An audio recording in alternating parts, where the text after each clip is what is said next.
Howdy folks, et bienvenue dans 50 States of Greatness, la série où l'on découvre un nouvel état américain chaque semaine. Aujourd'hui, on va s'intéresser à un état dont tout le monde a déjà entendu parler, le Tennessee. Il paraît que nous avons tous en nous quelque chose de Tennessee, mais sauriez-vous le placer sur une carte ? Le Tennessee se trouve de l'autre côté des Appalaches. Au nord se trouve le Kentucky et un petit bout de la Virginie. À l'est se trouve la Caroline du Nord. Au sud, la Géorgie, l'Alabama et le Mississippi. Et enfin à l'ouest, l'Arkansas et le Missouri. Oui, ça fait beaucoup de voisins. Avec le Missouri, le Tennessee est l'état avec le plus d'états voisins. La capitale du Tennessee est Nashville, et c'est aussi la plus grande ville, avec 670 000 habitants. Vient ensuite Memphis, avec 651 000 habitants, et Knoxville, avec 187 000 habitants. Au total, la population de l'état est estimée à 6,8 millions en 2019. Le Tennessee a comme surnom le Volunteer State, ou État volontaire. Ce qualificatif a été donné après que le Tennessee ait contribué beaucoup de volontaires pour défendre l'Union lors de la guerre américano-mexicaine. Nous y reviendrons un peu plus tard dans la vidéo lorsque nous parlerons de l'histoire de l'État. Les trois plus grandes villes sont également chacune la ville d'influence de trois régions bien distinctes du Tennessee. À l'ouest se trouve Memphis, sur les bords de la rivière Mississippi. Dans la partie centrale se trouve Nashville, et à l'est se trouve la région montagneuse des Appalaches. D'ailleurs, la partie est du Tennessee se trouve sur le fuseau horaire de l'Est, tandis que la partie ouest se trouve sur le fuseau central. Ce détail fait du Tennessee un des États américains où il vaut mieux vérifier sa montre lorsqu'on le traverse.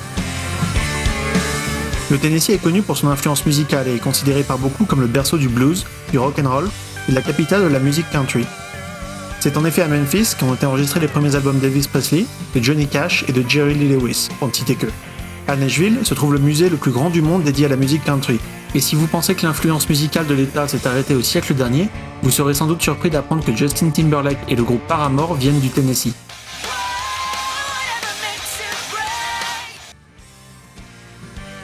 Les premiers Européens à visiter le Tennessee seront espagnols en 1540.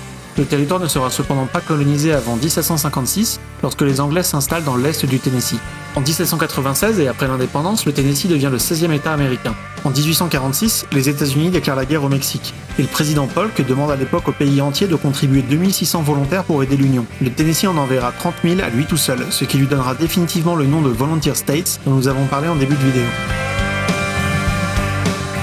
Durant la guerre civile, le Tennessee est divisé, et son territoire fera l'objet de beaucoup de batailles. L'État sera officiellement l'allié des Confédérés du Sud, bien que l'Est de l'État soit l'allié de l'Union. En 1875, 10 ans après la fin de la guerre de sécession, le Tennessee donne naissance à un business qui restera célèbre dans le monde entier jusqu'à aujourd'hui. À 25 ans, Jack Daniel's fonde la distillerie qui deviendra plus tard la célèbre marque de whisky.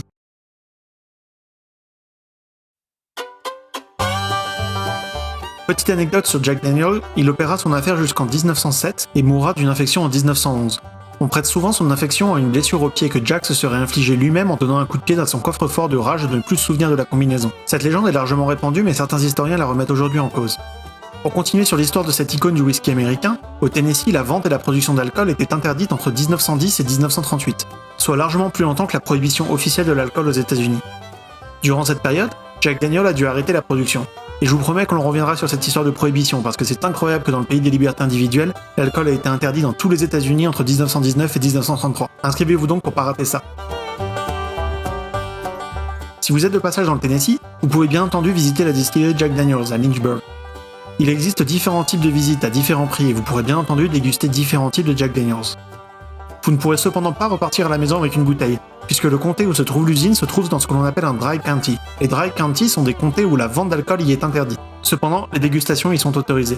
Oui, toutes ces lois sont compliquées. Sérieusement, inscrivez-vous pour pas rater notre vidéo sur la prohibition. Pour les visites évidentes, je vous conseille de visiter les trois villes principales, Nashville, Memphis et Knoxville, qui renferment chacune leur attraction. Au sud de Memphis se trouve Graceland, la villa d'Elvis, où vous pourrez bien entendu visiter. 650 000 personnes s'y rendent chaque année, c'est également là que le King est enterré. Pour une visite insolite, rendez-vous à Pigeon Forge, au sud de Knoxville. Là-bas se trouve une réplique à l'échelle 1/2 du Titanic, et contient le musée dédié au paquebot le plus grand du monde. Avouez que vous vous attendiez pas à trouver ça dans un état sans accès à la mer. Si vous êtes plutôt nature, le Great Smoky Mountains dans les Appalaches vaut le détour. À l'entrée de ce parc, à Gatlinburg, se trouve une station de ski et des montagnes russes pour les amateurs de sensations fortes. Merci d'avoir suivi la vidéo. Si la vidéo vous a plu, laissez un like et partagez à vos amis. N'hésitez pas à me laisser en commentaire un état que vous souhaiteriez qu'on explore ensuite.